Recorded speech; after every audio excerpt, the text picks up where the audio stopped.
আসসালামু আলাইকুম। আজকে আরেকটি নতুন চাকরি নিয়োগ বিজ্ঞপ্তি নিয়ে আসলাম।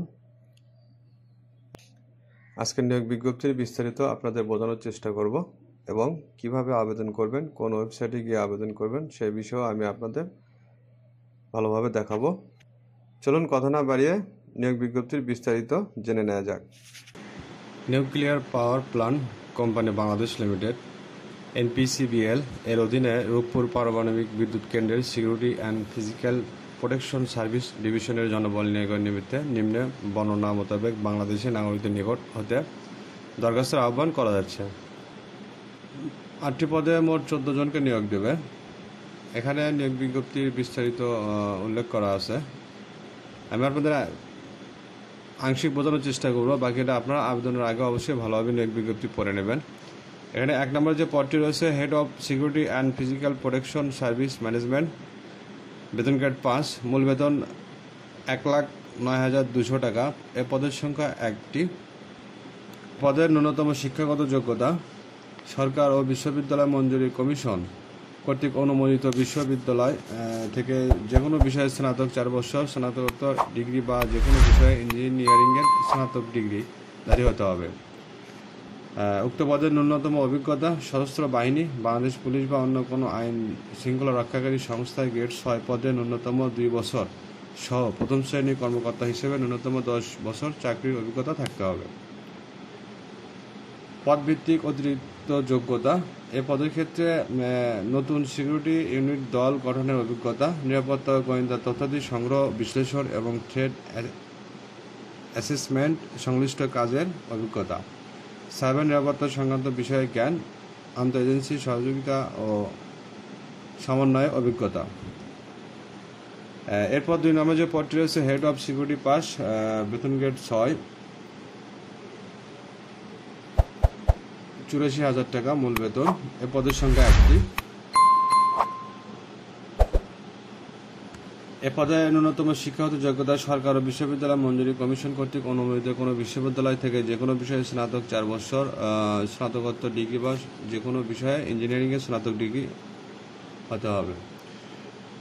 ন্যূনতম অভিজ্ঞতা সশস্ত্র বাহিনী, বাংলাদেশ পুলিশ বা অন্য কোনো আইন শৃঙ্খলা রক্ষাকারী সংস্থায় প্রথম শ্রেণী কর্মকর্তা হিসেবে ন্যূনতম 7 বছর চাকরির অভিজ্ঞতা থাকতে হবে। 3 নম্বর যে পদটি রয়েছে NPP station security and physical protection shift supervisor, বেতন গ্রেড 6, মূল বেতন 84,000 টাকা। পদ সংখ্যা 7টি। সরকার ও বিশ্ববিদ্যালয় মঞ্জুরি কমিশন কর্তৃক অনুমোদিত কোনো বিশ্ববিদ্যালয় থেকে যে কোনো বিষয়ে স্নাতক 4 বছর, স্নাতকোত্তর ডিগ্রি বা যে কোনো বিষয়ে ইঞ্জিনিয়ারিংয়ে স্নাতক ডিগ্রিধারী হতে হবে। অন্যান্য যে সকল যোগ্যতার প্রয়োজন সশস্ত্র বাহিনী, বাংলাদেশ পুলিশ বা অন্য কোনো আইন শৃঙ্খলা রক্ষাকারী সংস্থায় প্রথম শ্রেণীর কর্মকর্তা হিসেবে ন্যূনতম 7 বছর চাকরির অভিজ্ঞতা থাকতে হবে। 4 নম্বর যে পদটি রয়েছে head of engineering and technical department, বেতন গ্রেড 5, মূল বেতন 1,09,200 টাকা। এ পদের সংখ্যা 1টি। সরকার ও বিশ্ববিদ্যালয় মঞ্জুরি কমিশন কর্তৃক অনুমোদিত কোনো বিশ্ববিদ্যালয় থেকে সিকিউরিটি স্টাডিজ বিষয়ে স্নাতকোত্তর 4 বছর, স্নাতক 4 বছর, স্নাতকোত্তর ডিগ্রি বা electrical and electronics engineering, electrical, electronic and communication engineering বিষয়ে স্নাতক ডিগ্রিধারী হতে হবে। এ পদের অভিজ্ঞতা সশস্ত্র বাহিনী, বাংলাদেশ পুলিশ বা অন্য কোনো আইন শৃঙ্খলা রক্ষাকারী সংস্থার গ্রেড 6 পদে ন্যূনতম 2 বছর সহ প্রথম শ্রেণীর কর্মকর্তা হিসেবে ন্যূনতম 10 বছর চাকরির অভিজ্ঞতা থাকতে হবে।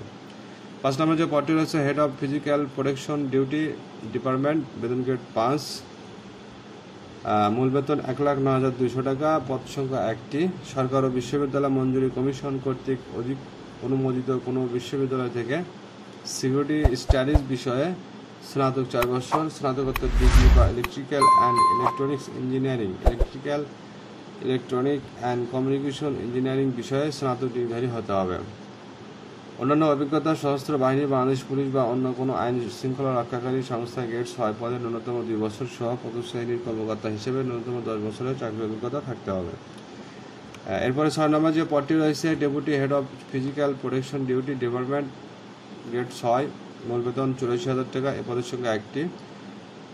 শিক্ষাগত যোগ্যতা এখানে উল্লেখ করা আছে, অভিজ্ঞতা উল্লেখ করা আছে, আপনারা দেখে নেবেন। 7 নম্বর যে পদটি রয়েছে head of information and analytical group, বেতন গ্রেড 6, মূল বেতন 84,000 টাকা। পদ সংখ্যা 1টি।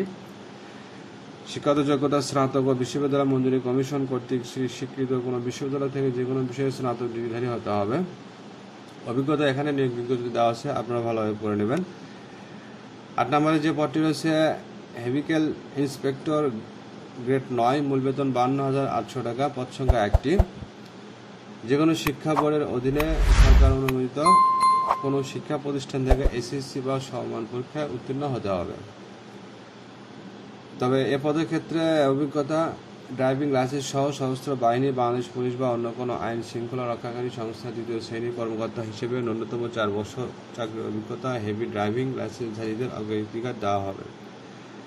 বন্ধুরা, এখানে নিয়োগ বিজ্ঞপ্তি অনেক কিছু উল্লেখ করা আছে, যেরকম অতিরিক্ত সাধারণ যোগ্যতা, কি কি যোগ্যতা থাকতে হবে এখানে উল্লেখ করা আছে।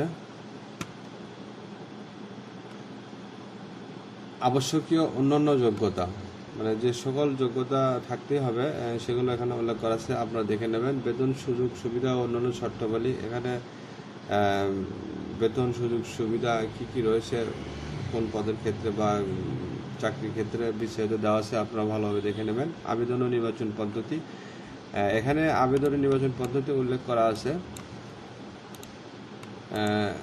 আগ্রহী প্রার্থীকে অনলাইন অ্যাপ্লিকেশন ফর্মের মাধ্যমে আবেদন করতে হবে। অনলাইনে আবেদনের সময় প্রয়োজনীয় তথ্যাদি প্রার্থীর স্ক্যানকৃত ছবি, স্বাক্ষর আপলোড করতে হবে। আবেদন শুরু 6 জুন 2024 হইতে 30 জুন 2024 11:59 পর্যন্ত, রাত 11:59 পর্যন্ত অনলাইনে আবেদন করা যাবে। আবেদনের ওয়েবসাইট লিঙ্কটি এখানে দেওয়া আছে, আপনারা এখান থেকে ওয়েবসাইট লিঙ্কটি সংগ্রহ করে আবেদন করবেন।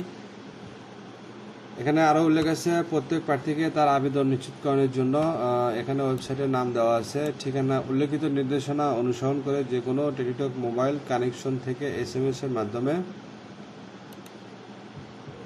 অফেরতযোগ্য 500 টাকা পরিশোধ করতে হবে। বন্ধুরা, আরও বিস্তারিত জানার জন্য নিচে ওয়েবসাইট লিঙ্ক দেওয়া আছে, এই ওয়েবসাইট লিঙ্কটিতে আপনারা প্রবেশ করে বিস্তারিত জানতে পারবেন। এই ছিল নিয়োগ বিজ্ঞপ্তির বিস্তারিত। সামনে আরেকটি নিয়োগ বিজ্ঞপ্তি নিয়ে আসবো। আরও অনেক কিছু এখানে উল্লেখ করা আবেদনের আগে। তো সবাই ভালো থাকবেন, সুস্থ থাকবেন। সামনে আরেকটি নিয়োগ বিজ্ঞপ্তি নিয়ে আসবো। আল্লাহ হাফেজ।